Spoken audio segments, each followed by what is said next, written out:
got my rods and reels. It's the real deal. Got plenty of room, so come on. Come on.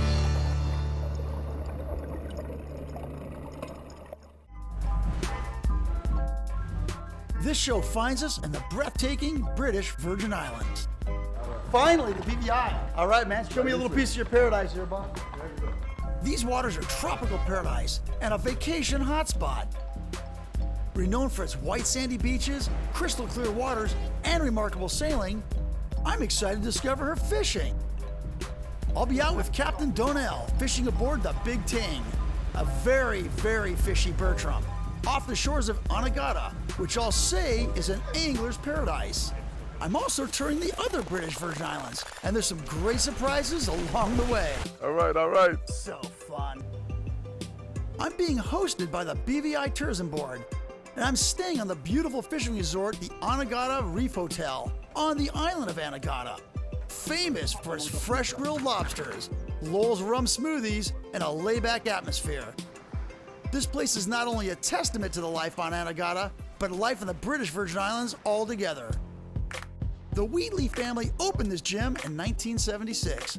With 20 rooms right on the beach, a great dock, and the only place to moor a sailboat on the island, the beach bar and outdoor dining experience is world class. It's a popular spot, so don't forget to make your dinner reservations early.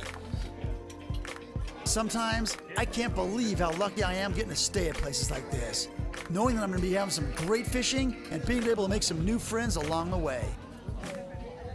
No, here's the funny thing. I got to be absolutely honest with you. I didn't do any research on this trip. My mom passed last week. She's been in convalescence for like the last month. My mind has been on my mom, and she was a great fisherman. She loved fishing. I knew that she would appreciate this experience as well this morning. And I came out here to these islands thinking we're gonna be offshore fishing, maybe get a marlin, probably tuna, wahoo, that kind of thing. But to come here and flats fish on this island that I knew nothing about, sometimes that's the best. Just show up at a location that you know nothing about, and then everything's a surprise. And you know, knowing I'm going out with a legend. I mean, come on, Garfield's been fishing professionally as a guide for 25 years. Morning, Garfield. Good morning, man. How you guys doing this morning? We're doing great. How about yourself, boss? I'm fine, man. Beautiful boat, man. Yep. Beautiful boat and a beautiful day. So is it tied right or what? That is good, man. Dig it, dig it. I get some tight lines. All right. Are the fish biting? Yep. Lots of fish over there. Dig it. So I was really anticipating getting out, seeing some beautiful flats habitat, and we made about a 15-minute run up to the very, very east end of the island. Go about another quarter mile up, beautiful flats. Put the stick out, drop the pick, walk over on the flats, and I like wading. I love walking up on fish, right? We start seeing a few tails. I seen some way over there. I see it. That's cool. Yep. Coming up right there. Yeah, tails. 50 yards. You need to pull out some more line on the reel? You good? Yeah, I think we're good. They're coming this way, so maybe we can just stay here and not spook them. Yeah. Easy. Strip. There it is. He's on. All right. I'm holding back to on. Let him smoke. Let him smoke that reel, man. All right. Woo! All right. Nice fish. As soon as I hook this fish up, it's smoking this reel. This Orvis reel is getting its butt kicked. Hi-ya! And he was telling me there's like 4 or 6 pound bonefish. I'm expecting a 4 or 6 pound bonefish. This man knows his fishery. I'm thinking to myself, this is either a really powerful 6 pound bonefish with a lot of heart, or it's a bigger fish. Garfield, good fish. Coming at you, boss. That fish goes more than 6. He is. Holy crap. Not bad. This is a 9 pound fish. A nice fish. Got a nice gut to him. Nice shoulders. Look at the girth on that nice fish. Shoulders, nice gut. Solid fish. Yeah. Solid. Look at the condition factor. Look how thick that thing is on the top. He's a healthy baby. That's me. Let's do it. Dude, 15 minutes in the water on that flats and we're hooked up to a freaking, I don't know, that's an 8-9 pound fish. 8 pound fish, yeah, at least. Yeah, that had some shoulder to it. Yeah, nice fish. Hi, Bill. That was fun, boss. All right, man. Pleasure, man. Our game plan is to get in the boat, come back around the island, get back into the lee a little bit, and look for mud spots. when we're at the house there in the palm tree, that's my home. I'm either there or here, not too far from home. Not much of a drive to work. No. Not a lot of traffic either. Came around the corner and it just laid out. It was just perfect conditions. Mud, mud, mud. And knowing that every one of those muds was groups of feeding bonefish. So we're gonna fish on the boat, and we're gonna cast into the mud spots, okay? Got it. First thing we're gonna do is change the fly Okay. and put on a heavier fly because the water's a little deeper.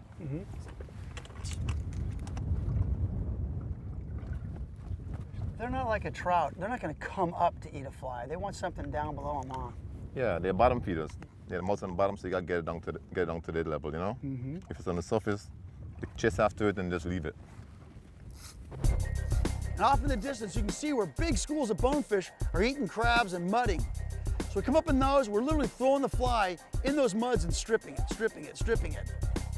Right on the edge. Oh, there it is! Biter! Don't raise the rod too high, okay? Biter! Strip set it. Don't raise the rod too Strip high. set it? Yeah, when you pull it too high, Yeah, you pull it out the mouth. exactly what it did, huh? You know, I was going through the motions, but I wasn't prepared. Now we're losing some time. We realizing, you know, we got to get back. And I thought, man, I got one more shot. He says, there's a big mud up there.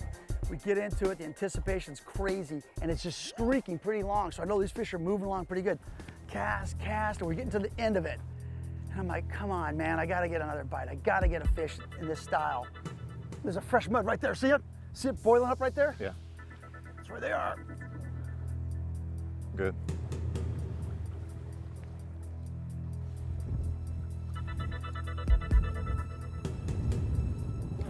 Watch the land under the boat, okay? The land under the boat. Cut the line forward.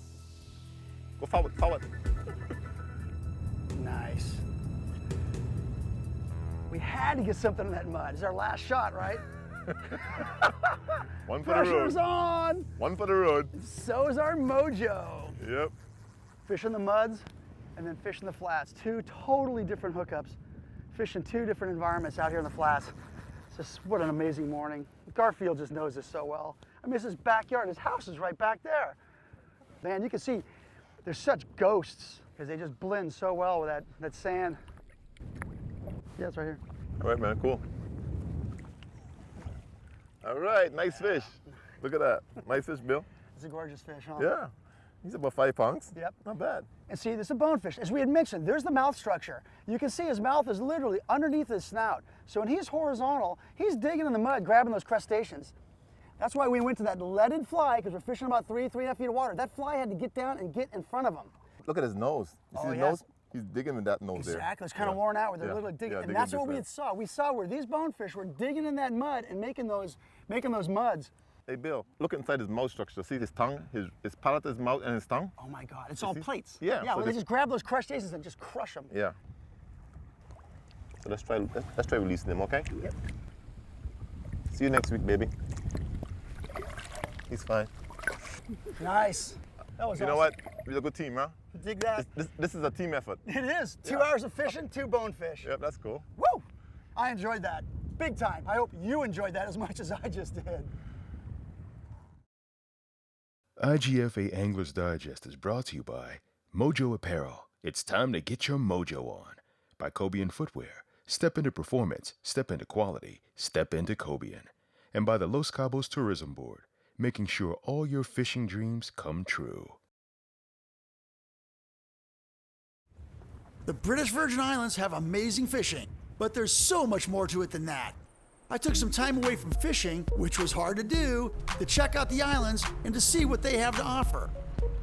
We were lucky enough to have Lawrence Wheatley, owner of the Anegada Reef Hotel, and Rodney Skelton of the BVI Tourism Board, showing us around. All right, Lawrence, so why don't you get behind the wheel and show us your island? Let's go.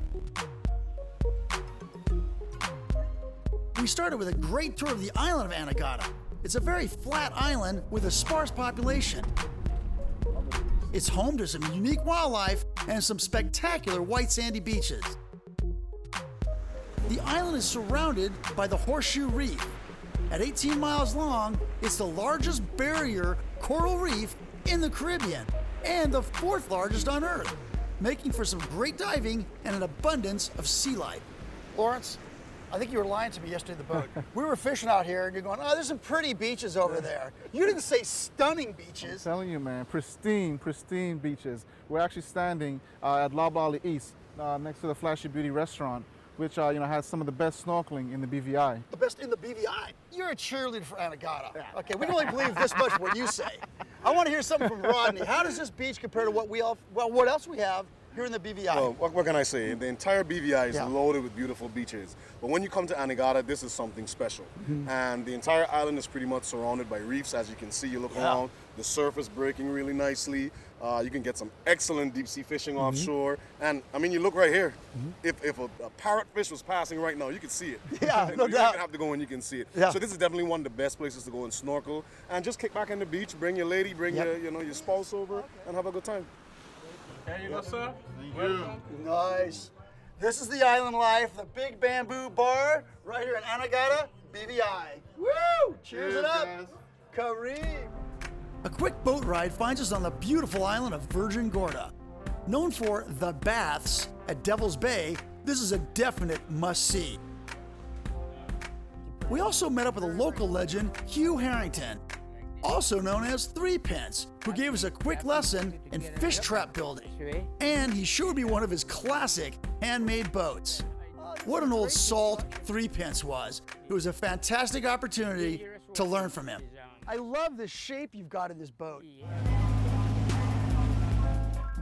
Another quick boat ride finds us on Beef Island, home of the British Virgin Islands main airport. It's also home to the legendary Moonlight Beach Parties and the center for the BVI's artistic scene.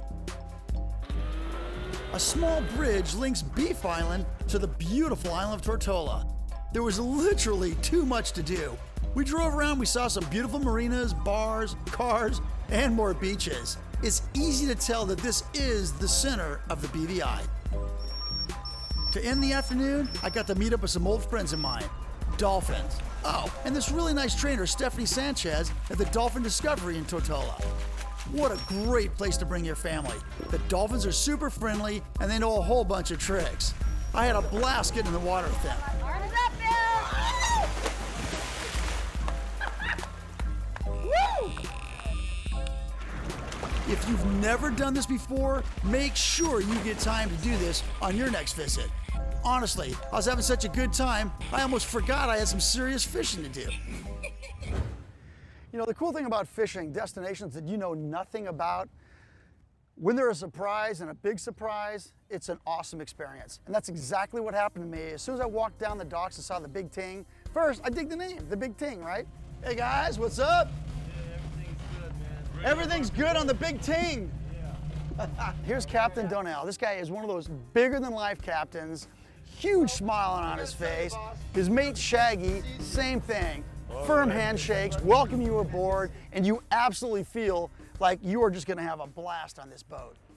What are we looking at, man? The weather looks great. Weather looks perfect this morning. I think we're gonna probably go and try to hit on some nice wahoo. Okay.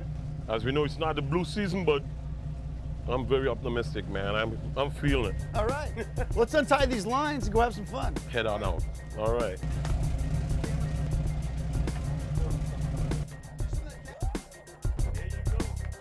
So we untie the lines, and I'm like, so how far a run we have? Now I'm expecting, you know, it's a 10, 15, 20 mile run maybe to the ground, like it is out of St. Thomas. And he says, oh, we're just gonna go around the corner, put the lines out. Thinking around the corner? He says, yeah, 5, 10 minutes, we'll be fishing.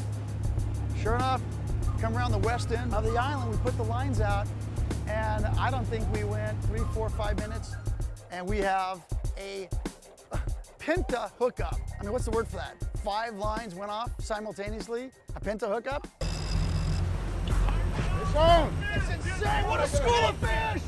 Oh, this is great! We got 4 fish on! We got 4 fish on, man!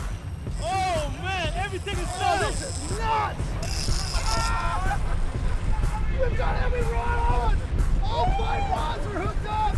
This is crazy! Come on under, man! Oh, this is just awesome. We're gonna have to put the camera down too. We need a cameraman. So we're laughing so hard, we immediately saw there were small, little peanut dorado which are a ton of fun. We had a couple light tackle rods in the boat. So I had one of these little gitlet, I think it was the Diener plastic bait.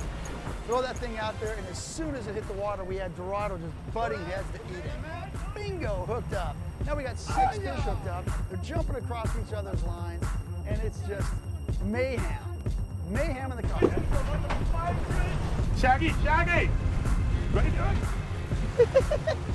All right, there's another one coming in. Woo! Ain't that something? Right on your corner. Yep. Take it off.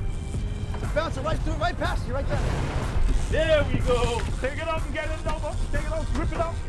This is what it's all about. And we still have 2 lines fishing on right now. We literally had this school of Dorado with us for probably the next 45 minutes to an hour. We were almost like the Pied Piper.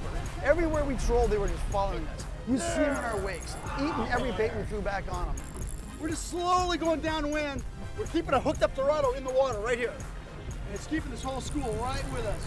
Oh, we're in 80.7 degree water, beautiful blue seas, and a drop off Anegada Island out here, which is very, very, very fishing marlin grounds during the tournament season. And I'm thinking to myself, I would not be at all surprised if that big 3, 4, 500-pound blue marlin came up and ate that thing like a candy bar. Unfortunately, it didn't happen, but we sure whacked the Dorado. Woo! Anegada BVI, baby. Come down, spend a few nights at the Anegada Reef Hotel. We'll set you up with some fish. Man, we're hitting them bam, bam, bam. We have 6 lines, 4 lines, 3 lines hitting at one time. I have no idea how much fish is in our box right now. All I can say is we're going to have a lot of fish for dinner. What a way to start the day, Donnell. Great, eh? IGFA Anglers Digest is proudly sponsored by Fin Addicts, Fox Travel Rods, Tough Line, Halco Lures, King Sailfish Mounts, and NCMC Wild Oceans.